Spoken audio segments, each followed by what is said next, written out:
Welcome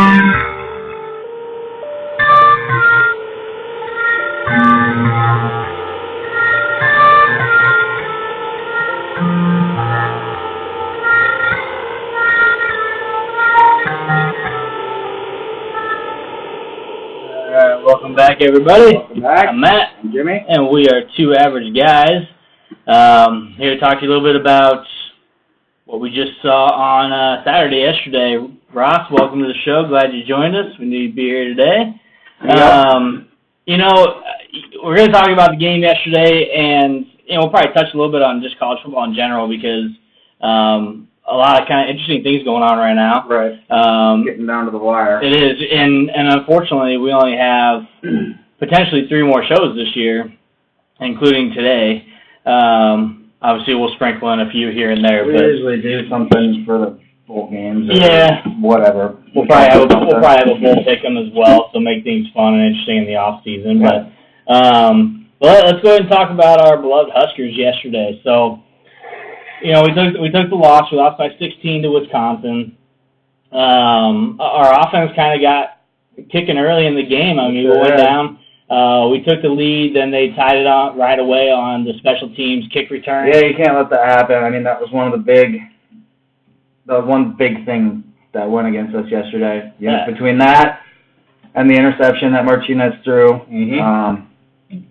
Right after we took the lead. Right. Yep. 14-10 at that point. Those are, I know Frost has talked a lot about it, and we have too, but, they're these big plays that really define a game. And, and not scoring at the end. You got to find a way to get in. Yeah, and we'll get to the end of the game there as well. But, really, you look at the game as a whole and how we played, and that was one of the better games we played. It was. Wisconsin has not given up that many yards to anybody the entire year. We put up almost 500 yards. And I have 2 losses, too. Yeah, and so you look at that and how we did on offense. Our offense was humming the way it hasn't done quite well this year. Dedrick Mills looked like a completely different running back. I think if you give him 1 or 2 more carries, he's got over 200 yards. Right. He was going, rush for rush. 187 yards and 37 carries. Rush for rush with Jonathan Taylor. Obviously just under 37. That's Wisconsin's game is Jonathan Taylor. But, it was good to see. He was a lot better than he has been. And I don't know if the offensive line was a little bit better. He was getting holes. He was coming around, and you're like, whoa! Before anything even happened, he had already gained 10 yards. So you kind of hit on offensive line. That's something we haven't seen all year. Is what our offensive line did yesterday to protect Martinez. Right. That was the best protection they've provided all year. And that's why he only threw 1 interception, and it was an unlucky interception. Yeah, I was actually extremely impressed. There's a few plays here and there that our offensive line, of course, you can't be perfect throughout an entire game. Right. Especially when you're playing a top 5 defense. Oh, yeah. You're going up against a defensive line that's bigger, stronger, faster, and, we did really well on the offensive line. I was extremely impressed. I will say Wisconsin has that big kid, the nose tackle from Lincoln, that got hurt last week, and so that might have mixed things up a little bit for them, but we were able to take advantage of it, I think. Absolutely, and Ross just made a good point that they did rush 3 a lot. They did. But even with that, we were still able to put up a lot of yards with them only rushing 3 and dropping 8. Yeah. That's pretty good. Martinez was able to hit the open receivers. He was running like he did last year. Not every time. There were still a few times he was a bit hesitant. He was more often than not. He was pretty decisive. He made quick decisions. I will say the couple momentum killers. Obviously, the special teams kickoff return. Yes. We had the momentum and we lost it. The interceptions had momentum, lost it. The 20-yard sack had momentum. You absolutely cannot do that. That's something I would have seen last year. Well, and he did a few things like that last year, and it was he did a few things like that yesterday too. But that was probably one of the biggest parts of the game. Yeah, was a 20-yard sack. But I still think you put up almost 500 yards of offense against the number 5 defense in the country. You go toe-to-toe on paper. I just told you the stats before we sat down. On paper, we're toe-and-toe. That 16-point loss is not reflective of how the stats look. Well, but those few mistakes, those few things we did on offense hurt us. But more than anything else, we gave up 220 yards rushing. Well, and in 3 games against Wisconsin, playing against Jonathan Taylor, he's rushed for over 200 yards. Yeah. Yep. I mean, if you put up almost 500 yards, you'd probably need to score more than 21 points. Yeah, well, that's the thing, too. I mean, we got, I think in the second half, I think what I saw is we were inside their 30 4 times. 4 times we were inside the 30-yard line, came away with 3 points. Yeah, you can't. So 4 trips, 3 points. We had a missed field goal. I know they're a good red zone defense, but you got to find a way. I mean, that's what you got to focus on kind of in that game plan, too, is how we're going to prepare if we get in the red zone, what's going to happen, because I thought our red zone play calling was, again, something that I think Frost needs to work on more than anything else is the red zone offense. He's the play caller. Right. We got to get better. It was encouraging because, when they ruled out Wandale, I said, I don't know where we're going to get points from. Yeah.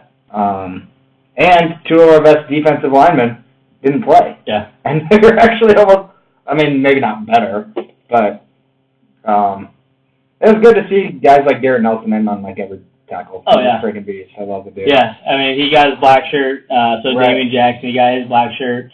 Ryan Mazur just got a scholarship. I don't know if you saw that, but he got a scholarship. Mazur was in on some plays. There's a few times where they got the ball to Mazur. I'm like, maybe not the guy to get to at this point, but I still. Well, yeah, there was late in the game going to him, which it's fine. He's a player on the team. Yeah. That's at a skill position. Yep. And he takes the reps in practice. He knows what to do. Yep. There's a few times where we just didn't execute on the run very well late in the game, and I gotta say that last play that we could have scored on. I mentioned Wilson ran right by the one guy that he needed to block, didn't touch him, and he's got to make the tackle to stop it short. And when he caught it, I thought he was in. Oh yeah. I was like, that's a touchdown. Yep. Can we please send a message of some kind to the special teams coach and tell them to not return kickoffs? Oh my God. The first kickoff of the game, you would get the ball, they run out to the 12-yard line. Yeah. Dude, just take it at the 25. Then you have your game plan. You know where you're going to start. You know kind of how you want to go. You watch towards the end, we did return one, and I was like, well, we were down by enough points that, maybe you break one. Yeah. So I understand that. But the first kickoff of the game, absolutely. Unless you are winning the game, there's zero reason to return it. If you get a 25 and a fair catch the damn thing and don't come out. There's zero. You watch all these other college games, and I rarely see people return the kicks because you're going to catch it inside the 5. No. Their guy that returned the kickoff, we were kicking into the wind, so it was a short kick. I understand that. Yeah. Oh, yeah.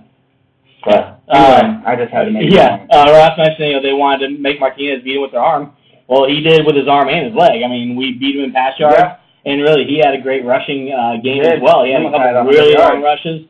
And really, they didn't have much of an answer for Martinez for the most part. And I think that's, again, one of the best games I think we've seen him play, one of the complete games he's played. He looked healthy. He looked more confident. He looked more decisive. He did look more confident. He was pushing the ball to JD a lot more than he has. Yep. Of course, he wasn't perfect, but, Noah had a good game.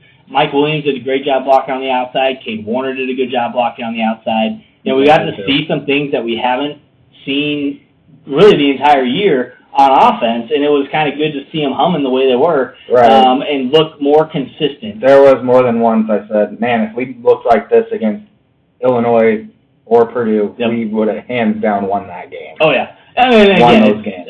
Was it perfect? No, but was it the best we probably played this year? Absolutely. We could have lost. We should have lost by 8 instead of 16. Right. But if you look at the stat sheet, we should have been toe and toe and maybe got out here won the game. It was also encouraging to see some different numbers that I haven't seen. The guys that you barely know or I've heard of them, but I haven't seen them in, and they got in. That's always good. I know that some of these guys, they have a couple games left and to still stay under that red shirt. And so they got a chance. Yeah, again, Ross mentioned just the 2 plays that really killed us for the 20-yard sack and the kick return. I think that just swung momentum so much in their favor. But, really, I thought we hung in there. 20-yard sack. It's just killing me. Oh, God, he's running back, and I'm just F-bomb after F-bomb yelling. I'm like, what are you doing? Get rid of it at some point. But I think, you look at a lot of the guys that had to kind of substitute in yesterday. We had a lot of younger guys playing as well. A lot of guys that normally don't get to play. I mean, we played well. I mean, I know Braxton Clark got in there. Braxton Clark was playing corner, switched Boodle over to safety, which you can look at the defense and just see, we just couldn't stop them. Right. I mean, we cannot stop Wisconsin running backs. No. And it doesn't matter what D coordinator. Over the last four times we played them, they're rushing for over 200. You can go back to Melvin Gordon. Yeah. You can go back to they're setting records against us, and it's something that we have to clean up. I'm not worried about our pass defense. Our pass defense it's actually pretty good. Is going to be good, and he's Cone is a 73% passer rating. He's 73% this year on his passing, so he's a lot better than I thought he was. But also they don't have to throw the ball that often, so you're going to be more efficient because you got Taylor that runs the ball as much as he does. I mean, 45 carries. 45 rushes. I don't know if he had 45, but they had a total of 45. I'm sure he had majority of those. He probably had 30. He probably had 30. 35. Oh, he probably had 35 of those at least. Because I know they said that other they had a couple other guys that number 14 that came in, they said he's going to be pretty good, which that's how it's been for them. Yep. Jonathan Taylor comes in behind whoever, and when they come in, they're just as good. Absolutely. And it could be just plug and play. With that offensive line, you can just put anybody in there. Yep, and Dan mentioned this too. Scott still has a lot to learn with play calling. Mills was killing it and had like 3 carries in the second half. I think he had a few more than 3 carries, but he didn't have a lot. Right. He definitely probably didn't have as many as he should have. A lot of times with Mills, he gets like 2 yards, 3 yards. Yeah. That's what's kind of been all year. And there was a couple of those, and so I don't know if they just kind of backed off. Yeah, I don't know. He could have been banged up. No. That's true too. Because you'd probably expect him in at the end instead of Mazur, but who knows? Yeah, and I think I don't know if that's why Mazur got some more carries is because of maybe Mills was banged up. He got hit a lot. A lot of rushes. Well, that could have been and maybe Mazur's been busting his ass in practice, and so the coaches are like, "Hey, you've earned it. Yep, we'll see what you got." Yeah, and Ross fumbled once, and he did. Ross made a good point that they never had a big play on us. I mean, their longest run. I mean, it was 19 yards, but we had longer runs than that against them. So right, we had 19 yards. We had like 4 or 6 plays over 20 yards, and they said like they were one of the lowest teams in the country of giving up 20+ yards. Yeah. Whatever the stat was. Yeah, we did a lot of things on offense that no other team has done against Wisconsin this year, which is pretty crazy. So you look at that, you look at the positives again. Offensive line looked good. Martinez looked closer to his normal self. Right. When he ran the ball, when he threw the ball, he looked more confident. You look at Dedrick Mills, had a great game. We got to see some younger guys get in the game that we haven't seen, played well. Our defense, our defense is clearly the point we need to focus on more than anything else. Well, and it's kind of crazy too because okay, hold on. All right, linebackers. Maybe I was gonna say I feel like that's what it is because I feel like our defensive backs are pretty good. Yeah. And maybe they're put on an island more than not, on the big plays, but I feel like they're pretty good. And the defensive line, while not getting much pressure on the quarterback, has at least limited the run game. Yeah. And I like some of the linebackers. Yeah. Like JoJo Doman is all over the place. Mohamed Berry is not Mohamed Berry like he was last year. Yeah, we had a discussion about that. I don't quite get that. So I don't know. Yeah, and Ross made a good point. When we did a good job on defense, our offense kind of came out. We didn't get points off of the 3 and outs. We had a couple 3 and outs. We had some good stops on D, and we didn't come out and force. Start the second half. We got a 3 and out to start the second half. It was perfect. And finally, we made adjustments at half that we haven't really been seeing. Yep. And I don't remember exactly what happened on that. We stalled out or whatever. But when we did, and I don't know if we went 3 and out, but we didn't score. That was huge. Donnie mentioned that Martinez holds the ball too long. He does. And that's so when I'm looking at when he holds the ball that long, receivers aren't open. So either we're not running really good routes, or receivers aren't good route runners. Those are a couple different things that could be happening. So is it the receivers? Is it the actual routes? Or is it Martinez? Is it not him checking second and third options? Is he looking for one guy? I know we saw that earlier in the year where it's like he's looking for JD He's looking for JD only. And that's understandable. That's what he feels confident with. There's a lot of new faces. And he doesn't have his boy Stanley to throw to either. I mean, I feel like that was probably a safety blanket. Well, when you had Stanley and JD on the field. Right. Then, well, and then you have Zig coming out of the backfield. Right. Huge. And we haven't really thrown a lot. We don't really throw a lot to the running backs, do we? No. I mean, maybe a screen here or there, or a swing pat, like a whatever you want to call it. But yeah, I mean, we did. I feel like we threw a lot more to Zigbo last year. Yeah, absolutely. And Brian mentioned too that he looks like he has no idea where he wants to go with the ball. Maybe confused. Again, I thought he did a lot better yesterday than he has all year. But there's still times where, again, you see. I think you have to look at it from take a step back from it and not just look at it as he holds on it too long and he doesn't know where he's confused, doesn't know where to throw it. You got to look at what the receivers are doing. Right. We don't get our tight ends involved nearly enough. We did a little bit yesterday. A little bit, but still, I don't think enough. Right. Jack Stoll and Allen need to be a huge threat on that field when they are, just like Iowa tight ends. You know, they had two tight ends last year that can play. In the first round of the draft. I think we maybe not have first-round draft pick tight ends, but we got talent at the tight ends, and we don't exploit them enough. Yeah. But when we do, we're successful. Right. When he threw it to Stoll, he caught it, and he got a pretty decent game down the middle. Again, I think people focus too much on the quarterback and not kind of take a step back and look at the entire view. It's really easy to point the finger. And Martinez, he's got the weight of the state on his shoulders, and he knows that. And he's trying his very best to make something happen. Yep, absolutely. And that's a lot for a kid. And I've criticized just as much as the next person, but yeah. Well, and again, we mentioned at the beginning of the show, Rob's mentioned too, is you had three guys rushing, you had 8 dropping out. That makes it a little bit tough. If they're playing 8 in the zone, I mean, you have to find the hole, and you got to make adjustments, and I just don't think we did that very well. Well, and they're really good on defense. Yeah, obviously. I mean, they're number 5 in the country. So they, that does make it difficult as to make a read. Absolutely. And I thought he did a better job of actually just saying, I'm just going to tuck it and go. He did a better job of that, and Donnie mentioned too, he needs to make quicker decisions, either pull it down and go or throw it away. He did.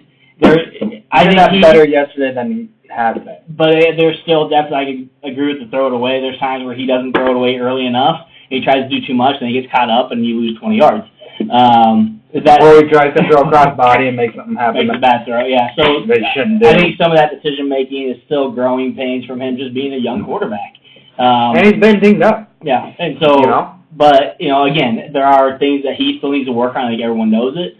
But taking a step back and looking at the whole picture is you got receivers and tight ends, running backs, whatever you're trying to get open. I'm not watching film, but I guarantee if I did, our receivers aren't hitting that middle spot. And if they are, Martinez isn't looking at that second or third option. Or he's already got pressure on him and you can't get it out. So let me ask you this. In this off season, whether we win the next 2 games and make a bowl game or not, what's that quarterback competition like? And is it really up for grabs? QB competition? Yes. 100%. I don't think there's any doubt. I know Frost says he's my guy, but I think this competition in the offseason is going to really heat up with how well we've seen Luke play well, we've seen Vedro play really well. And they're going to be putting heat on Martinez. And if Martinez is still the guy, I hope it's because he got pushed to the wall and he really outbeat those 2 guys. I can't remember what exactly happened now, but did you see that Logan Smothers, in his playoff game? Yeah. Cheap shot, and he broke something or hurt something. He's out for the season. That kind of pissed me off, but I don't think he's got a chance to go next year. I mean, they'll redshirt next year, but anyway, I just didn't know if you saw that or not. Yeah. I think we have a lot of young talent at the linebacker position that we're going to see next year, which I think is one of our weaknesses on defense. Zom mentions here, it doesn't look like we practice tackling to the ground. That, man, I kind of ripped Mo Berry, another one, a few weeks ago, I know it didn't make you too happy because you like the guy, but he's just him and other guys yesterday, they're getting carried 10, 15 yards downfield on the back of Jonathan Taylor. Right. Like, man, when you get on him, you got to pull back. Or I get it. Jonathan Taylor's one of the best in the biz at, those type of runs, but you can't arm tackle him. No, our tackling was probably the worst it's been all year yesterday. We've had some bad games with tackling, but yesterday was rough. I mean, you can't arm tackle that guy. We had so many guys diving and throwing an arm out there. Or throwing a shoulder. You're not going to get him. I mean, he's no, Saquon Barkley. He's not Barkley. No. Barkley, I think, is even tougher to bring down, but he's a hell of a good running back. I mean, seriously, he could have been a Heisman contender, but I just don't think Wisconsin really got enough looks, and I don't think he's really had. They did, but then once they lost to Illinois, it kind of went out the window. But I still don't think Taylor's consistency was there throughout the entire year. Probably true. But definitely, our tackling is lazy. It's been awful this year. Yeah. For the entire year, it's been awful. And I think we need to do better. And that's not only on coaches, but players need to execute in the game. And I don't think coaches are teaching them arm tackle. So no, I mean, you gotta be better in the game. That's one of those where it's easy to point fingers too, but you don't know the whole situation. So, but yeah, they need to figure it out. Yeah. Donnie here says he doesn't think Martinez is our starter next year. I think Donnie. I think you and a lot of people are probably on the same field. Some are going to say it's a huge QB battle, like me, and others are going to say he don't have a job next year. He's not going to be the starter. So I think it could be interesting. I think it's going to be fun to watch. But also it could be stressful for some of us too, depending on who we want to start. Maybe the season ends and he just says, you know what, I really didn't really get the job done the way that I wanted to, the way that the coaches want me to, and I'm going to make it my mission to spend this off season, and maybe he's freaking amazing next year. I don't know. Yeah, maybe he returns as the freshman we saw. I mean, you don't know. So I think it's going to be fun. I think we're going to hear a lot of it this year, too. I think that pressure is going to build in the offseason, which I hate even talking about the offseason, but I think the pressure is going to build because you're going to have Luke and Noah. Right. They know they play well. They're going to be fighting for that job. Right. And, Martinez technically would still have 2 years left. Those guys want to play, too. And I think you talk about competition, and we all know, we played sports before. You got that guy behind you that wants your job, they're going to push you. Yeah. I mean, those guys they're friends. They're going to be pushing each other to the next level, hopefully, to where they're all battling for that job. And hey, best guy wins. Right. I think it's going to be a tough battle. Or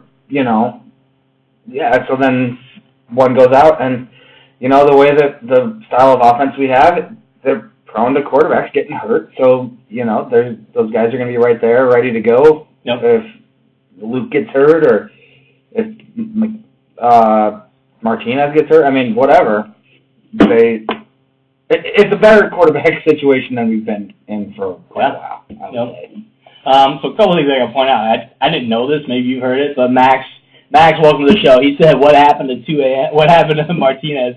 And Zom decided to say, I'm guessing he probably knows more than I do, but he said he messed up because he got a volleyball player pregnant. Is that a rumor or is that true? I think that I've heard that. Oh, and I don't know if that's Max true or says it's false information. I did hear that. I'm not sure if that was true or not, though. Interesting. Huh. If it's a starter, we find out really quick if that happened. I think it was. Okay. I don't know. So Dan mentioned at this point in the year, tackling should not be an issue. Either these guys aren't physical enough, they're not strong enough, or they're being taught wrong. Here's what I see, and we've talked about this before as well. We are over-committing, overrunning. We are not hitting the gaps, so we're out of place. It's straight up, to me, out of position, which is why we can't make that tackle in the open field. There was one particular time yesterday, and it was just because they slow-mode the replay after the play. Mohamed Berry was going, as the middle linebacker, he was shooting to the outside when they handed the ball off to Jonathan Taylor. When they hand the ball off to Jonathan Taylor, he goes right up the middle. Yes. He was going this way, and it just so happened somebody had come across and caught him, or it would have been like a 60-yard touchdown. And I was like, it just blew my mind. Why are you going that way? You're not hitting the gap right there. Yeah. That's the gap, and you're running away from the gap. So we talked about it. We talked, our linebackers do not hit the gaps. And when they do, instead of actually hitting the gap, they engage with the offensive lineman or the blocker. And so fundamentals, and Donnie mentioned too, they lack fundamentals, and I think that's 100% on. You got some coaching on. I know that they spent time. I know they said they spent time the bye week working on fundamentals. Yeah. I don't know if you just played a certain way for a certain number of years and just habit to. It's hard to get out of that habit. I don't know. Yeah, and I do agree. It is 100% fundamentals, and part of that fundamental is overrunning plays. And not maybe I should put more on the coaches than I do, but that's just the way I see it. Yeah. So Max says young players are going to be great. Absolutely, touched on that again. Ross believes that most of these guys are bred for the 3-4 defense. Shander really never had a good defense, and that's very true. So they've always based on they're not bred for 3-4. I know what you meant. So you look at UCF, they give up a lot of yards. They always give a lot of yards. We talked about this a number of times. And they talked about it, and even Frost kind of hinted at it when he came here, and so does Shenander is, hey, we're going to put up more points than you. So, come on at us, go ahead and score some points, we're going to score more points. It's kind of the feeling we got last year. I think that's changed that viewpoint, and everyone knew that too coming into when Frost and his team came over. Is that what we're going to see? Is high scoring offense like you see in the Big 12 and the AAC? The Big 10 doesn't really play that style though. So that's you're talking about teams like in our division like Wisconsin and Iowa that just line up and say, hey, we're going to run at you for 4 yards and we're going to do it 20 times. Yeah. And then score. Yep, absolutely. Did you see how, their touchdown drives were 70, 80, 90 yards every single time? And they beat us on 9 minutes more on time of possession. Right. And that's Big 10 football is time of possession. It is. And you are methodically moving up and inching up the field. It's not, I'm going to burn you with the first down 6 times in a row and go 75 yards. It is, I'm going to go second, third down, and we're going to convert, even though they're only 33%. So they converted on first and second down a lot. Well, and their third down defense going into the game was amazing. I mean, we got third down quite a few times, which is really promising to see. But I don't know this for sure, but at least 2 of our touchdown drives, if not all 3, they were all scored in less than 2 minutes. Mm-hmm. Absolutely. Or right around 2-3 minutes. Yep. Which, that's good to know that if you need to score quick, you can.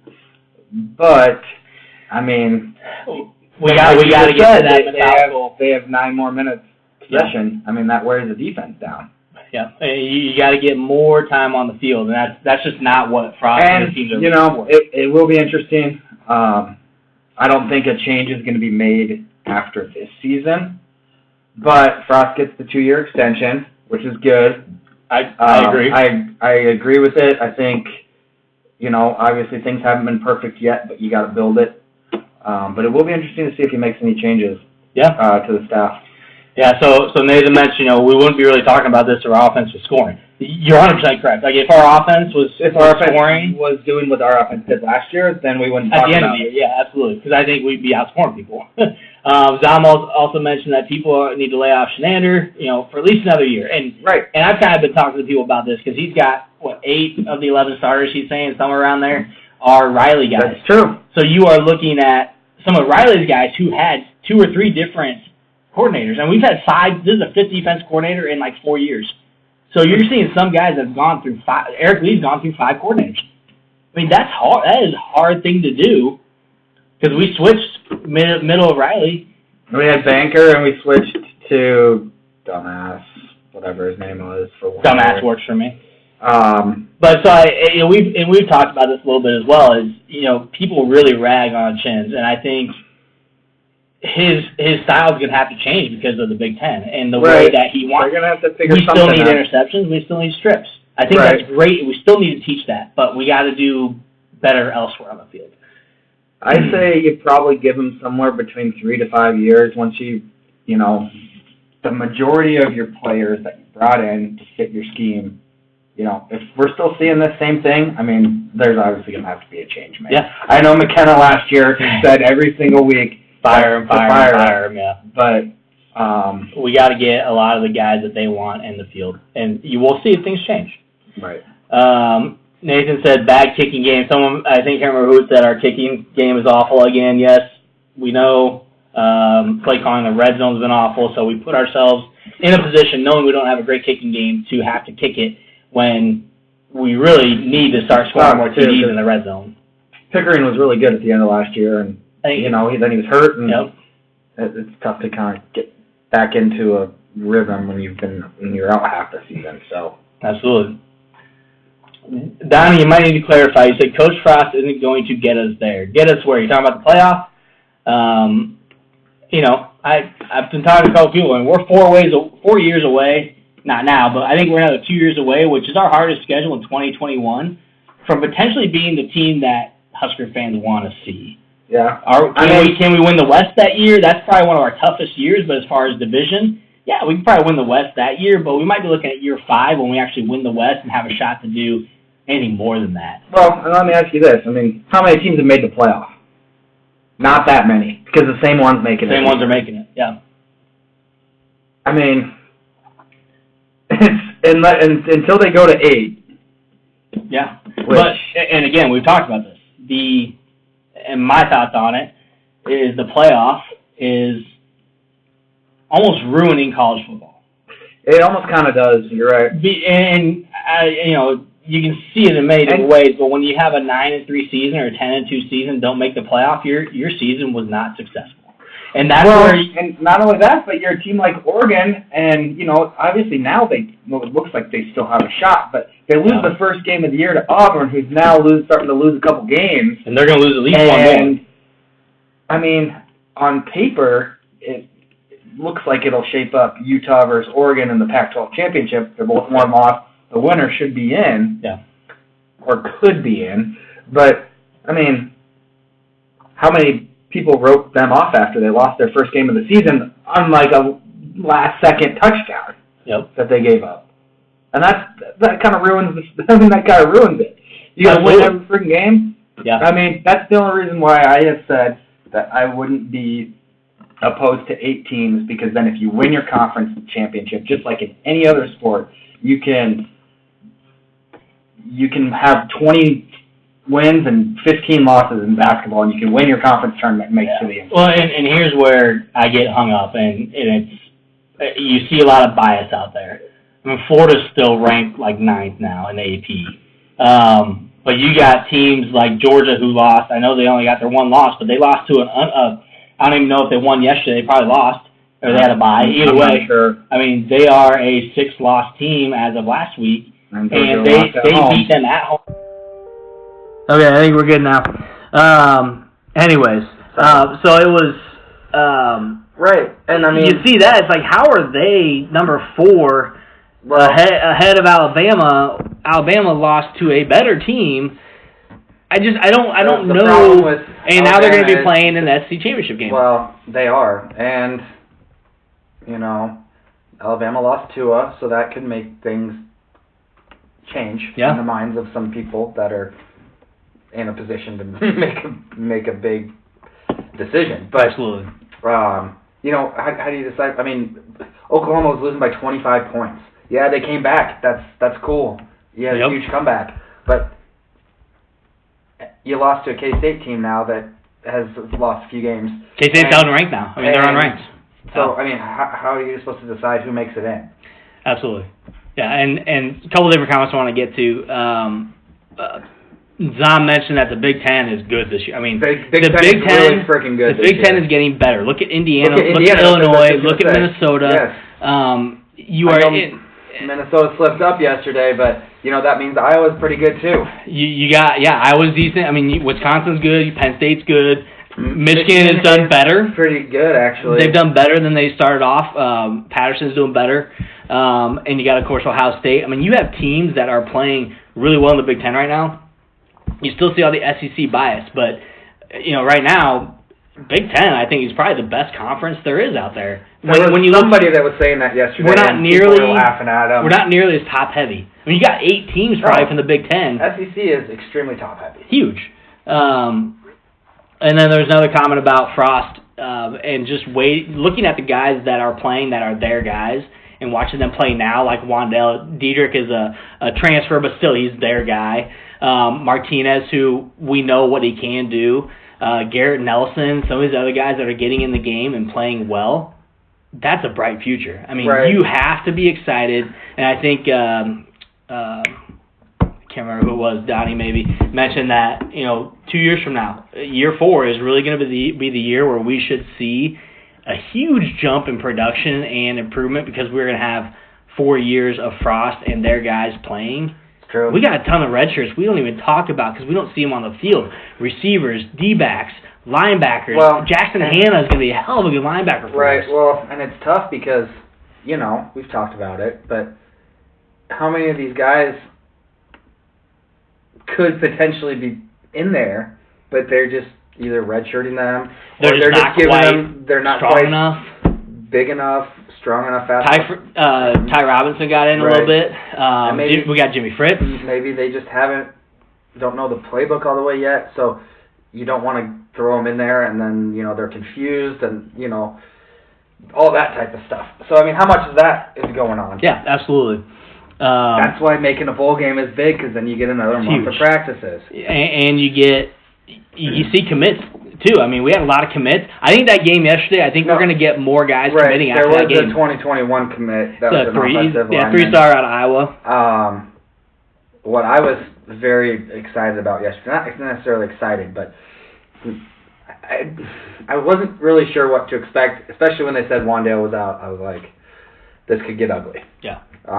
But we held our own, and we had some big-time recruits at the game, and that's freaking huge. You announced that Scott's got 2 more years. You play a pretty decent football game against a top 15 team. Yep. It was good. Yeah, I think it was great. It was great for Nebraska yesterday. Again, Frost wasn't happy, which is good. The team doesn't need to be happy. They don't need to be happy. But as fans, we saw something that we haven't seen, and we competed against a top 15 team. We could have actually been closer, if not won that game. I'm with him. I'm not really a silver linings type of guy. No. I'm not really like a moral victory type of guy. This year, I think, but take the win, take the positive. My biggest thing, I kept saying it yesterday, is we didn't get blown out with a bunch of recruits there. Yep. And that's the best thing that could have happened. Yep. Interesting. So Zamas did think something was weird about the Carlos Davis injury that Frost said he practiced all week and acted annoyed when asked about it. Is Carlos the one that's been getting in trouble on field? And so I wouldn't be surprised if they just took him out. I mean, we've talked about it. If you got guys that aren't doing what they need to do on the field, put someone else in. Yeah. And and the guys that they put in there made plays. They weren't bad. Yeah, I wouldn't be surprised. I really wouldn't. That's interesting though, Zom, because I did not. I mean, I haven't been able to listen to as much radio as I normally do, so I usually find out a lot more info. But I didn't realize, right before the game they announced 3 fucking starters aren't playing. I'm like, what? Yeah. Yeah. But anyway, again, that doesn't need to be anything we need to know as fans. We want to, but I knew Wandale wasn't going to play. I heard earlier in the week they said there's a very good chance that he's not going to, and then Frost said, oh, there's a very good chance that he is going to, and I'm like, well, of course he's going to say that. It was one of those games where they're like, you know what, we're playing a top team. We may not have the talent to win this game. We could use him, but we also have other guys we can bring in and play. Right. And they're going to need him. Yeah. I mean, if he's able to go, they're going to need him for the next 2 games. Absolutely. A couple different things that Nathan and Donnie said that I think people need to pay attention to more than anything else right now is the JUCO. We had a lot of JUCO offers go out on our bye week. Right. And if anybody that was paying attention to that, I mean, we are making offers to JUCO guys to get in and get this thing kind of turning as the young guys are getting a little bigger and getting stronger. Get some more competition, but get some guys that have played. They got experience. So he said, you can see how bad Frost wants to turn it around. Anybody that doubts Frost and what he wants to do with the program needs to just don't be a fan. Donnie mentioned... I literally have to stay off of pages. Oh, yeah. I can't even do it. Well, and so anybody that followed me on I did the 2 Average Guys Twitter, I deleted it because I was just done with the media and Husker fans. That I didn't even follow them, but I was seeing retweets. I'm like, I can't do it anymore. This is stupid. But Donnie mentioned, the walk-on program. Our walk-on program, we are seeing a lot of walk-on offers and accepted offers as well to walk onto the program. So he's trying to rebuild that. No, it's not the 90s, but it's different. Walk-ons, it's a different game now. Walk-ons build competition. They build depth. You have depth and competition. What else? Why don't you want that? Right. Max, he's shouting out to the Bush. Bush Light. Yes. Max, we don't have a sponsor. I told Jimmy we need to maybe start looking for that so we can go over to Ireland in a couple of years. Yes, we do. So, Nathan, I think we'd be surprised on which players are not bought in. Tyron Ferguson was released from the team. He very well could have... He was awesome last year. He didn't play a ton last year, but when he got in towards the end of the year, and he was really good. Yes. So I think Tyron, maybe one of the guys didn't buy in. But it said a couple of reports said he was released. A couple of reports said that he left the program. So who knows? I mean, obviously the results in the games are not where anybody wants it. But I mean, is that going to make you want to leave? I mean, maybe. I guess I don't know. Yeah, he wasn't getting playing time. He had 4 tackles on the year. He's not a guy that was an everyday starter, and we kind of thought he might be competing for a position coming in, but I thought he would be. We really didn't see him. We really didn't see him on the field much. So, that those Jukers are going to help us out quick. I think the walk-on program is going to help us out quick. We're building depth. We are building experience with those JUCOs and those walk-ons, and that's what people need to look forward to. Is next year we should see improvement next year, and we should see even more the following year. Even though 2021 is our hardest schedule. But you also got to look at those other programs are still going to have people leaving and cycling in and out. So you may not see the teams like the Oklahomas. Illinois, I think, is going to be better then, but who knows? I mean, we don't know what it's going to look like in 2 years for those other programs. Historically, yes, they're good programs, but we don't know. We don't know what we're going to look like. So I mean, and who knows? Maybe what's-his-name goes to the Cowboys, coach. Lincoln Riley. Yeah. That's been a point. I think it depends on how the Cowboys do this year. It's been a point. Big win today, boys. A lot of people have been saying that. And Donnie mentioned a little bit earlier about he thinks Harbaugh's going to be leaving Michigan. I don't doubt it. I think after this year, he potentially could. There's been a lot of rumors, and a lot of those rumors turned out to be true. Even though they'll deny it until their head explodes, but a lot of those rumors turn out to be true. So you may see Harbaugh hop on the NFL, which again, he's a good recruiter. He recruits well. He sleeps over at recruits' houses. I mean, he's a weird guy, but those pants, he got the commercial with the pants now, and who knows. Nathan mentioned the offensive line will be much improved next year, and we get the new tight end from Rutgers. That is true. We got the Rutgers tight end transfer. That'll be a big one. So yeah, I think our offensive line, again, I think we've seen incremental improvements here and there throughout the year. We saw a couple high snaps yesterday, but Juergens is getting better. I think we are seeing what we want to see just very slowly at certain parts of the game. Defense, I think, is the biggest hole, and defensive line. We get offensive, defensive line. You win games in the trenches. Why is Minnesota so good? They got a guy that's 6'9", 400 pounds. Freaking huge. Line. So they got guys on the offensive and defensive line that are winning in the trenches. And Carricker and I had an exchange on Twitter about that. Is they're winning those games on the line. That's how you win football games. You have to be able to control the line, and we haven't done that in a long time. Right. But I think that's something that Duval and his strength and conditioning, and then you look at the nutrition side of it too. They just got to kill it. They got to kill it with these guys.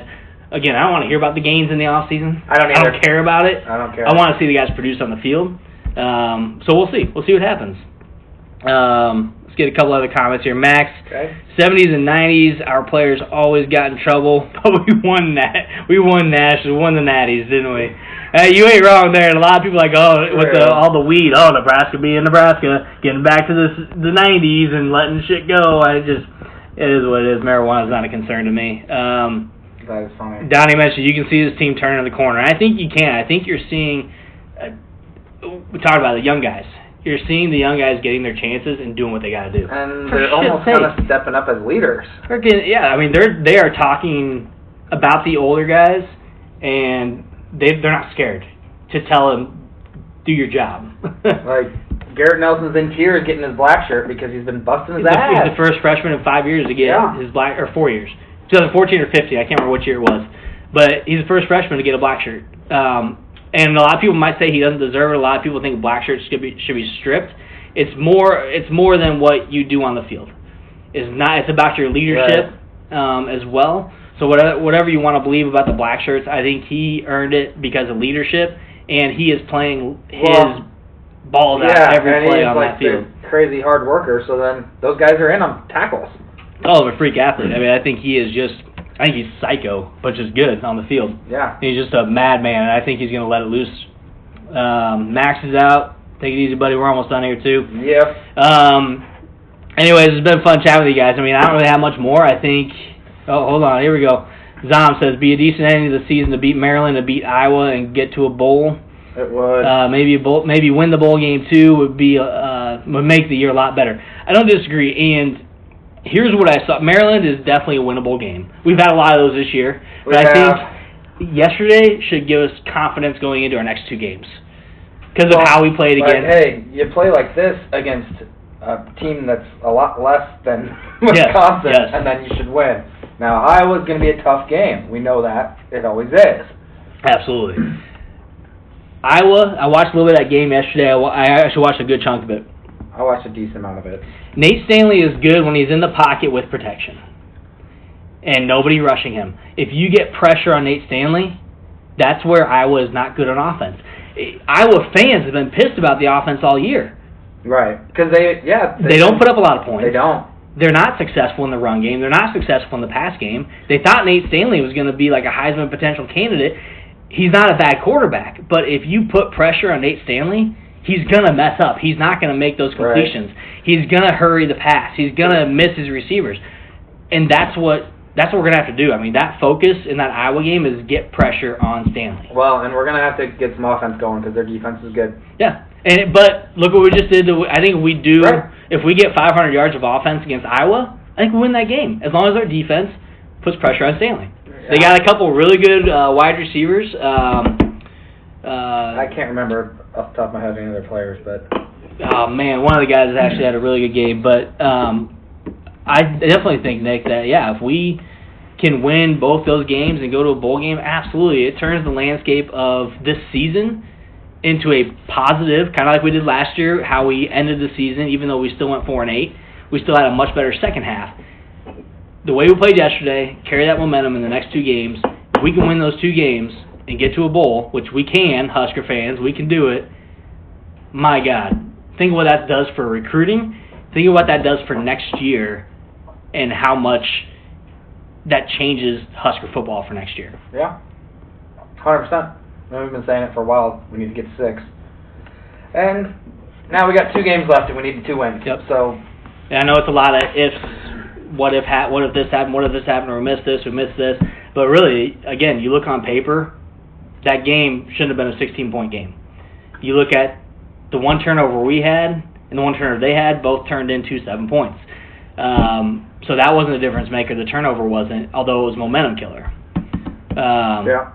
You can't have that kickoff return. You can't have a 20-yard sack. Yep.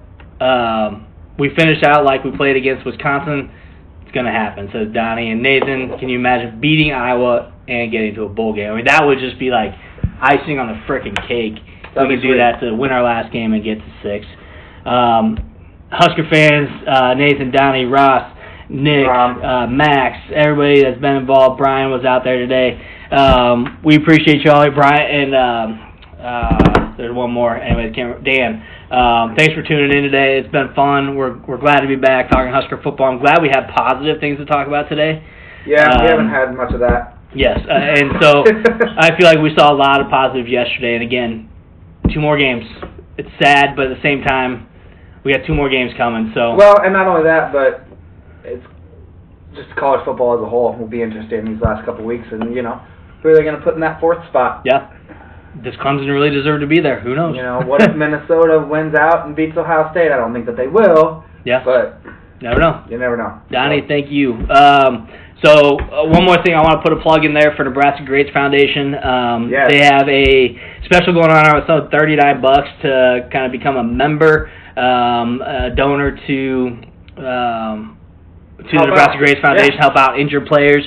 Shout out to Tua. I hope he feels better as well after that injury that took him out for the season. Yeah, I mean, unfortunate. We really don't like Alabama, but we never like seeing what he gets. Yeah, Tua's a good QB. But really, the Nebraska Greats Foundation, they have another celebrity sports banquet coming up in February. Jimmy and I will be there again. We'll be that one. It was freaking awesome. We'll be talking to Frost. We'll be talking to Osborne. We're going to get interviews set up, so that should be even more fun this year than it was this past year. But really, check out the Nebraska Greats Foundation. Make a donation if you can. They really need people giving some good donations to help out these injured athletes in the state of Nebraska. I mean, it's freaking awesome. So again, and Jerry Martell runs it. And Jerry Martell, awesome. Yes. So again, everyone, I'm Matt. I'm Jimmy. We're Two Average Guys. Thanks for tuning in. Have a good night. Do what you do on Sunday night. Enjoy some football. Go Cowboys.